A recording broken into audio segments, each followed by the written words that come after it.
Assalamualaikum warahmatullahi wabarakatuh. Welcome back Sobat Primakut. Selamat datang kembali di channel Primakut. Tetap bersama saya Muhammad Azhari Siregar.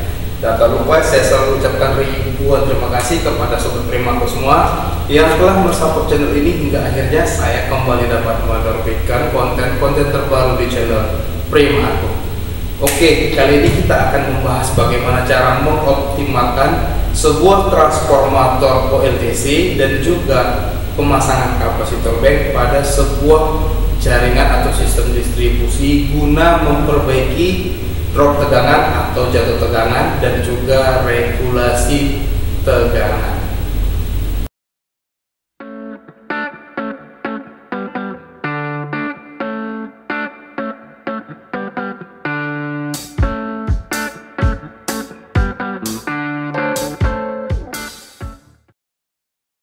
Oke, baiklah Sobat Primakut semua, silahkan perhatikan pada gambar.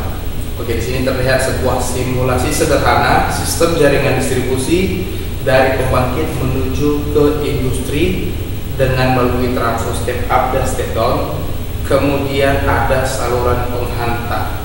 Oke, kasusnya di sini adalah tegangan yang dikirimkan itu adalah 20 kV dari trafo 1 menuju ke trafo 2. Di trafo 2 tegangannya itu yang diterima adalah 16 kV. Artinya terjadi drop tegangan sebesar 4 kV di waktu beban puncak. Jika tidak beban puncak, dia tidak akan mengalami drop voltage yang sangat ekstrim seperti ini. Oke, kali ini kita akan mereview sedikit ke belakang untuk pemanasan bagaimana cara menghitung rasio tegangan pada transformator. Oke, soalnya adalah dengan mengabaikan tahanan penghantar dari T2 menuju ke industri. Dengan diabaikan ya, maka coba kita hitung berapakah tegangan yang sampai di T3, T4 dan juga T5 untuk bagian primer dan bagian sekundernya. Oke, jawabannya adalah untuk mengetahui berapakah nilai tegangan yang sampai di sisi primer T3, T4 dan T5 dengan mengabaikan nilai tahanan pada penghantar ataupun penyulang dari T2 menuju ke industri, maka nilai sisi primer pada T3, T4 dan T5 ini sama dengan nilai sisi sekunder pada T2.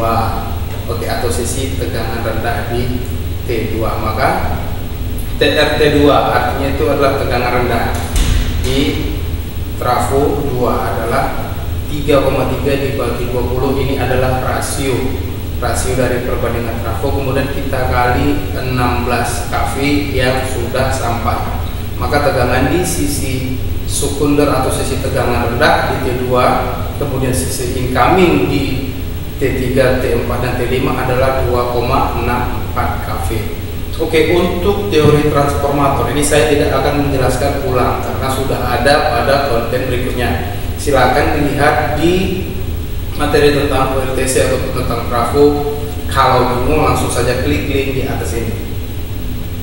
Dan untuk sisi sekunder pada masing-masing trafo T3, T4 dan T5 ini terlihat bahwa T3 dan T5 itu memiliki nilai rasio yang sama, yaitu 3,3 per 400 volt atau 3300 volt per 400 volt. Namun T4 ini memiliki nilai rasio 3300 per 380 volt. Artinya T3 dan T5 ini sama. T4 itu beda sendiri gitu ya. Kemudian maka nilai sisi sekunder untuk T3 dan T5 ini adalah kembali menggunakan sistem rasio, yaitu 400 dibagi 3300 dikali tegangan yang sampai di sisi primernya, yaitu 2640. Maka keluarnya adalah 320 volt untuk T3 dan T5. Untuk T4 atau trafo 4 itu sama rasionya, namun kali ini nilainya berbeda, itu 380 dibagi 3300 dikali 2640, maka hasilnya adalah 304 volt. Oke, setelah kita menemukan nilai dari drop voltage dan juga tegangan yang sampai ya, dengan input primer, sekunder dan segala macamnya, maka kali ini kita akan mencari berapakah nilai dari regulasi tegangan tersebut. di mana regulasi tegangan itu adalah perbandingan antara nilai standar dan juga nilai aktual. atau nilai real dari sebuah sistem tersebut. Oke, kita tahu kalau standar di 200 tegangan 3 fasa ya, tegangan rendah itu 380 volt. Kemudian ada yang 3,3 kV, 20 kV dan sebagainya. Itu adalah nilai standar bagi peralatan listrik yang kita miliki. Oke, maka di mana untuk mencari regulasi tegangan itu persamaannya adalah VR sama dengan V1 dikurang V2 dibagi V1 dikali 100%. Hasilnya dalam persen, di mana V1 itu adalah tegangan standar. Kemudian V2 itu adalah tegangan real yang terjadi. Oke, kali ini kita akan mencari regulasi tegangan untuk masing-masing transformator. Oke, saya agak memberitahu sedikit bahwa untuk mencari nilai regulasi tersebut boleh menggunakan tegangan sisi primer ataupun sisi sekunder karena hasilnya bakalan sama. Oke, dipahami ya. Oke, kemudian kita akan lanjut mencari untuk regulasi tegangan di kedua. Kali ini saya menghitung dari sisi sekundernya, yaitu yang diinginkan tegangan keluar adalah 3300. Realisasinya adalah 2640.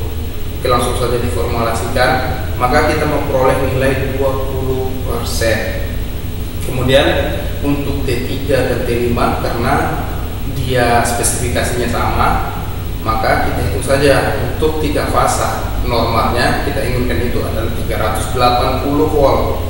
Kenapa trafoto digunakan tegangan 400? Ada yang spesifikasi 400 ya, tidak 380. Itu fungsinya untuk mengantisipasi drop voltage. Jadi apabila dikira agak jauh dia hilang, tetap nyampe 380. Itu merupakan bisa dibilang ya nilai safety lah untuk desain sebuah transformator. Maka untuk T3 dan T5 itu 380 dikurang 320 dibagi 380, maka hasilnya adalah 15,79%. Untuk industri yang A dan yang C. Kemudian untuk T4, nilai regulasinya itu 380 dikurang 304 dibagi 380 dikali 100%. Hasilnya adalah 20%. Oke, terlihat ya bedanya. Kenapa saya bedakan rasio trafonya? Agar terlihat dengan rasio keluaran tegangan 400 itu akan menghasilkan nilai regulasi yang lebih kecil, sehingga nilai drop tegangan juga lebih kecil. Oke, baiklah sobat prima aku.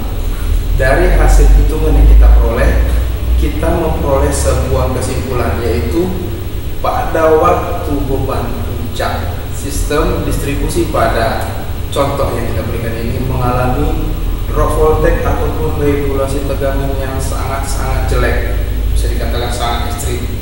Kenapa? Karena dari PLN sendiri pun mengeluarkan standar maksimal itu 10%. Oke, kemudian pertanyaannya, bagaimana cara kita untuk memperbaiki drop voltage tersebut dan memperbaiki regulasi tegangan tersebut? Oke, baiklah sobat primatur semua, untuk penempatan nilai kapasitor bank ataupun memaksimalkan penggunaan OTC dicampur ataupun dikombinasikan dengan penggunaan kapasitor bank akan kita bahas di next konten.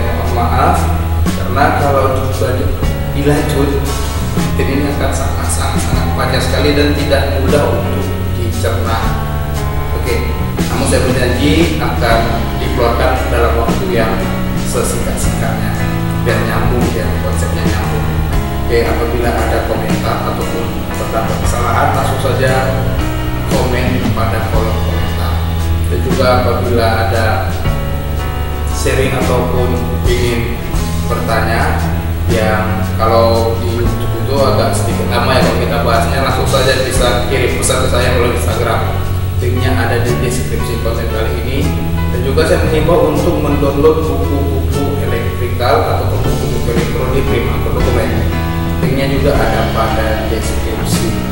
Oke, kata selamat berpisah pada konten kali ini dan sampai bertemu kembali pada konten-konten berikutnya. Tetap di channel Primatur bersama saya Muhammad Azhari Siregar.